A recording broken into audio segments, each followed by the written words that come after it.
5 minutos. Muito obrigada, senhor presidente, senhoras deputados, senhoras deputadas e senhores deputados.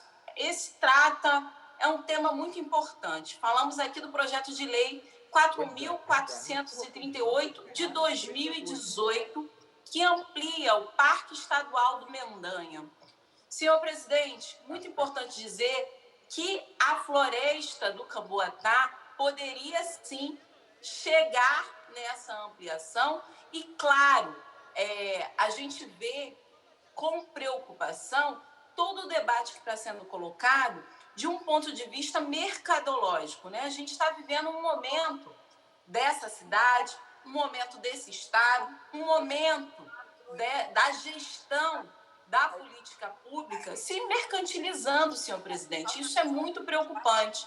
Então, a floresta do Camboatá, ela fica em Deodoro, na divisa entre as zonas norte e oeste dessa cidade, próximo aos bairros de Guadalupe e Ricardo de Albuquerque. É importante dizer que ela tem 200 mil árvores nativas da Mata Atlântica, 10 vezes mais do que o Parque do Flamengo, só para vocês terem ideia, 10 vezes mais que o Campo de Santana, e também a Quinta da Boa Vista e também o passeio público juntos, senhor presidente. Ou seja, é uma área importante para o Rio de Janeiro. E é considerado o último remanescente da Mata Atlântica em terra plana na cidade do Rio de Janeiro e é habitat, senhor presidente, de 19 espécies da fauna e flora em risco de extinção.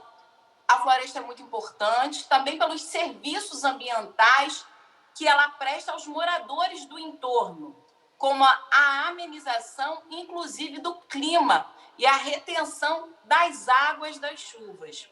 O Ministério Público do Rio de Janeiro pediu ao STF que julgue o recurso contra a decisão do presidente da Corte, ministro Dias Toffoli, que autorizou a realização da audiência pública. A ação do Ministério Público destaca uma série de irregularidades ocorridas na tentativa de realizar uma audiência pública no dia 7, sexta-feira, tais como dificuldade de acesso público à plataforma, problemas técnicos durante a audiência, falta de transparência no acesso, endereço eletrônico divulgado errado pelo empreendedor, limitação a 100 participantes, enfim, vários problemas que tiveram também com relação ao som, imagem e transmissão.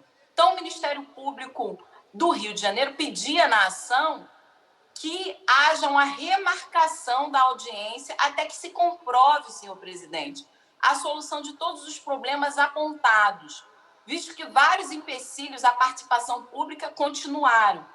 A audiência ocorreu no dia 12, começou às 19 horas, o público só pôde começar a falar a partir da 00:30. Além disso, senhor presidente, só falaram representantes e convidados da Rio Motopark, que é uma empreiteira. Eu ia defender o seu encaminhamento do meu voto. Está aberto, e depois, Para terminar, por favor, Renato. E depois deles, o Ministério Público e o Ministério Público Federal. Estes dois últimos criticaram fortemente o projeto, senhor presidente. Cerca de 100 pessoas participaram remotamente da audiência, a partir de videochamada, e só 2 se mostraram favoráveis à obra. Ou seja, senhor presidente, a audiência se arrastou até 5 horas da manhã.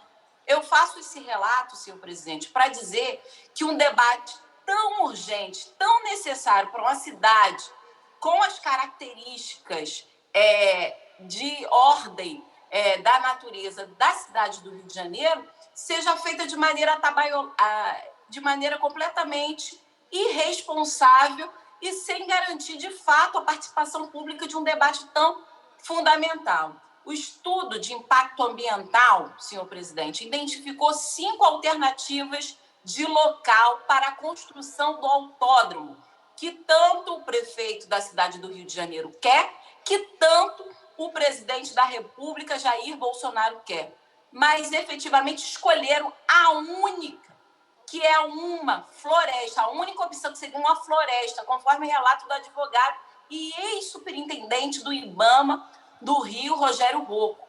O argumento da prefeitura é que a obra do autódromo aqueceria a economia da região, que tem um dos piores IDHs da cidade, e que o local é de fácil acesso, sendo que é na beira da Avenida Brasil. Senhor presidente, eu faço esse relato aqui justamente porque trata-se de um tema fundamental para o Rio de Janeiro e que a gente não pode colocar de forma alguma toda a lógica mercantilizadora que se tem a partir da gestão da prefeitura, feita pelo prefeito Marcelo Crivella.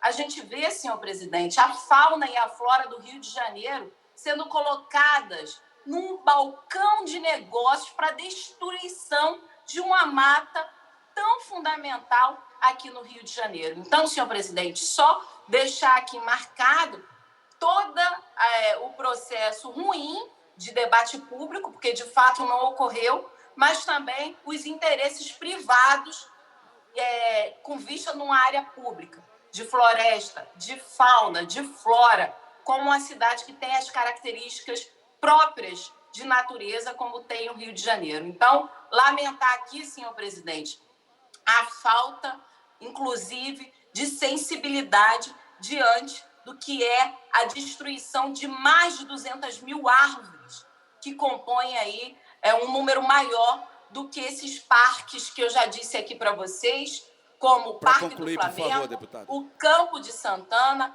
a Quinta da Boa Vista e o passeio público juntos. Isso é muito sério, senhor presidente.